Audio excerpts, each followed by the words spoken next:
Would you mind kind of off the back of you?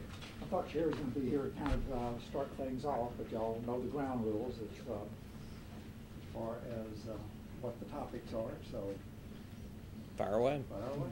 Mr. Secretary Designate, is it possible, and you laugh at that, has that even sunk in yet? Can you even describe the past month?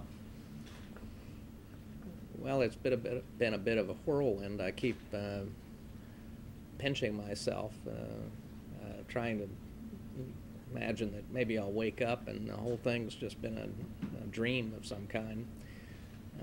It's all happened so fast that,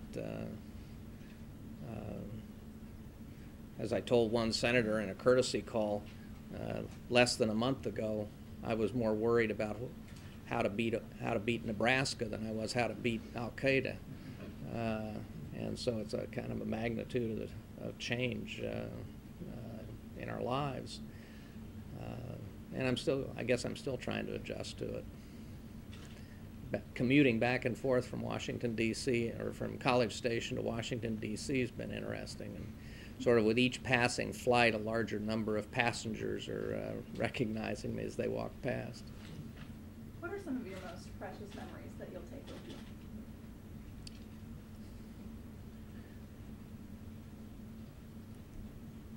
Well, probably yell practice. Certainly being inducted into the Corps of Cadets Hall of Honor.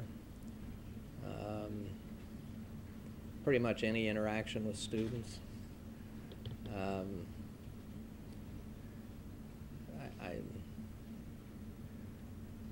I think most of the precious moments for me have been the ones that are sort of personally meaningful and precious, or for the most part have to do with students. I've been very happy and gratified by the things that the partnership with the faculty has been able to produce, and that's been contrary to all of the conventional wisdom I was told before I came here, and I've found the faculty to be an extraordinary partner and constructive and helpful, and I'm going to miss working with them. I guess the one thing that I won't miss is working on parking. As you leave, do you wish you had more time to spend on anything, and do you leave with any regrets? Well, I just wish I had more time here at the university. I'd sort of calculated all along that I would have 7 years, and this is the middle of the 5th year. I thought I'd have a year to get ready emotionally to leave here, and having to abbreviate that's making it much more difficult. What does it take to be president of Texas A&M? Well, I think that's an interesting question. I'm not sure how to answer it. You clearly have to have an interest in making sure that the academic excellence of the university continues to improve, and I think continuing to expand its global presence. It's really quite extraordinary how broad the reach is of Texas A&M around the world. Not to mention our Cutter campus, but I think the president of Texas A&M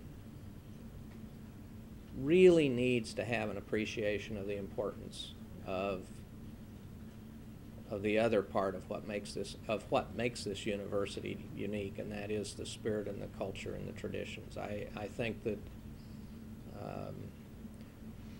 maintaining the traditions at the university, I've always said, is principally the responsibility of the students.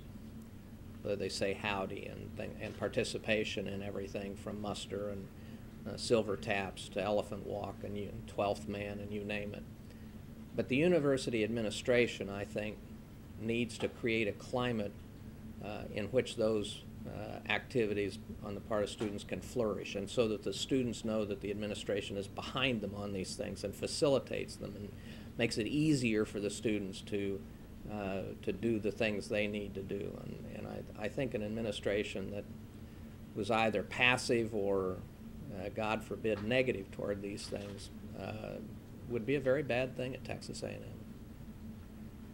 When you were in front of the Armed Services Committee and Ted Kennedy asked about your leadership in the role that you're about to take on, you relayed a story that has gotten a lot of attention back here, talking about the 12 Aggies who have died in the war and how this is very personal to everyone, especially to you because of that.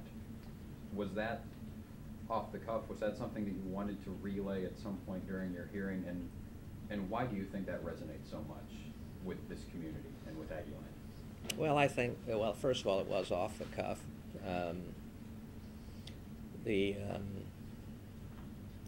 And I would tell you that just based on the clippings and so on, it didn't just resonate here in Aggie Land. And I think it's because, I think it was especially significant here because I was talking about Aggies and graduates of Texas A&M who had made the ultimate sacrifice. But the amazing thing to me was how it resonated around the country as well. And I think because the point I was trying to make is people cite the big statistic like 2,889 killed, and too often in the political debates and so on, as I said in that exchange, we're talking about individuals and their families, and I think it's very important for parents of young people serving to know that those who lead them care about each and every one of those young people and their families. And so I think that I think what resonated, I hope, was that I hope through the two anecdotes that that plus the story of the woman who came up to me in the hotel, I made it pretty clear that I feel these things pretty deeply. You have about 10 days officially, I guess, left. What would you like to say to your students and to your faculty members as their president? That I'll miss them.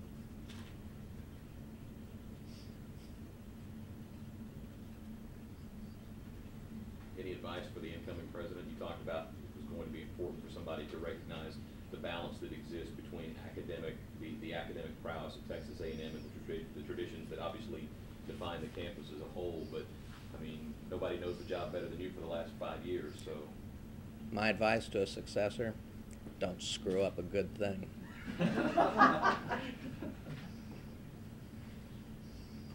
Would that be your advice to the defense secretary that follows you? Well, we'll just have to see.